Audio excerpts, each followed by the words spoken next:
Тръгнаха. Хубаво, добре, протива на Нежа да бъзвам. Meanwhile, the final weight of K1 500 meters 40-44 men has started. Karol Garbacz from Poland in lane 1. Lane 2, Stefano Russo from Italy. Lane 3, Jan Oberman from Czech Republic. Another Czech athlete in lane 4, Juri Kraft.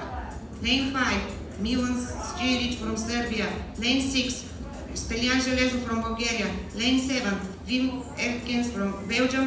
Lane 8, Maurizio Ermanno Giuliani from Italy. And in lane 9, Zaza Giuliani from Georgia.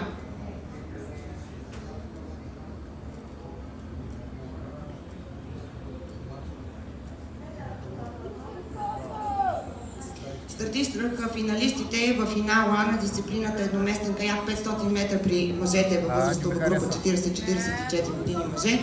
В първи коридор е представителят на Полша Карол Гарбач, във втори коридор Стефано Русо от Италия, в трети коридор Ян Оберман от Чехия, в четвърти коридор Юри Крафт от Чехия, в пети коридор Милан Чирич от Сърбия, в шести коридор Стелиан Железов от България, в седми коридор от Белгия, в осми коридор Маурицио Ернандо Джулиани от Италия и в девети коридор е грузинския представител Заза Жишкарияни. Хайде!